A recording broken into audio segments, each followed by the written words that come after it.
Hi everyone, welcome to Harp, Heart and the Buddha. My name is Maria Trotter, and the idea behind this offering, this series of videos, is to try and capture or channel the divine energy through music.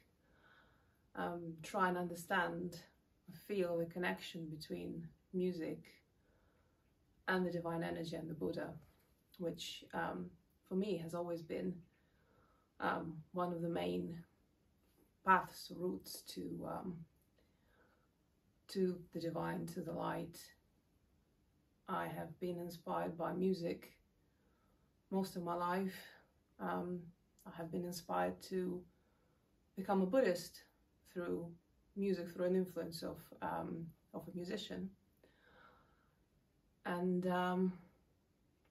I guess it's just a joy to share that idea, that feeling with you. The piece that I've just played is called Mizar. Mizar is a name of a star, which I also named my harp after. It's I don't know if you can see this one. It's a star in the constellation of Ursa Major, which is a prominent constellation of the northern sky.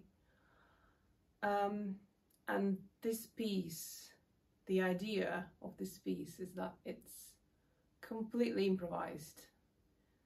There is a bit of structure, but it's very kind of vague, and I only defined the keys that I'm playing it in and the idea of 3 parts that you've just heard. And one might think it's a bit presumptuous to start this channel with a piece of my own and a whole 15 minutes of improvisation and that.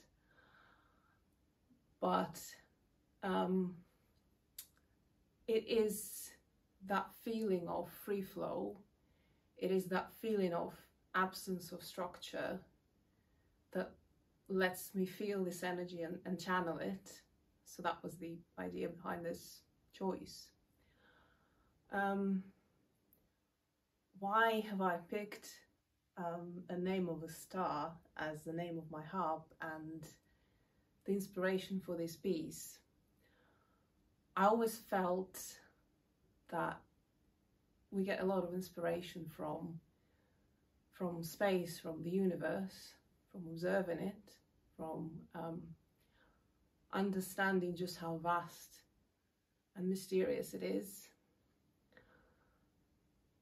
And the interesting thing about Mizar is that it's not just one star, but together with Alcor they form a system of 6 stars. They're all connected by the forces of gravity. So what I was trying to portray in this piece is this feeling of distant pulsating light, this cold light that we see in the sky, and this cosmic dance, if you like. And you can hopefully hear in the 3 distinct parts there is a slight change of character, which portrays a slightly different movement in the sky that we obviously can't see with the naked eye, but we can sort of perceive by observing the star scientifically.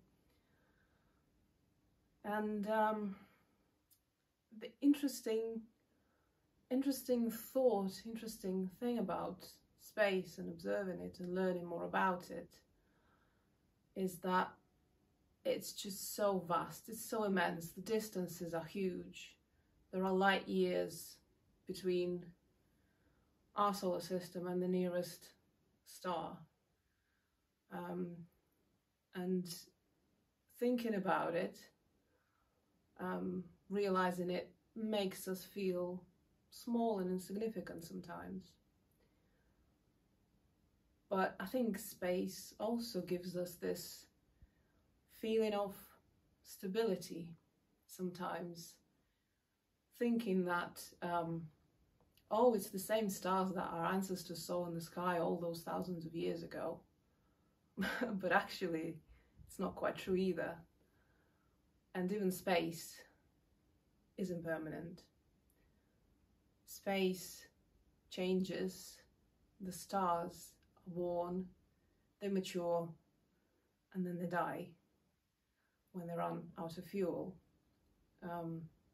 Some die quietly and go cold.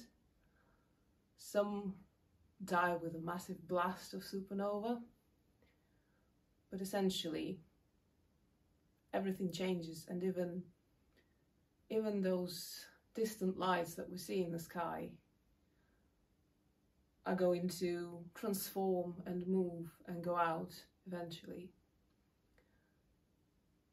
And one might think, oh gosh, well that's a disconcerting thought. But that's all it is. Everything is impermanence. Even the Buddha is impermanence.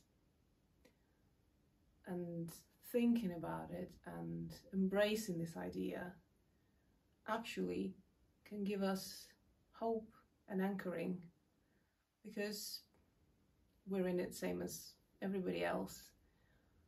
And our lives may seem fleeting, and there's so much change that we go through, but the stars also change, the planets change,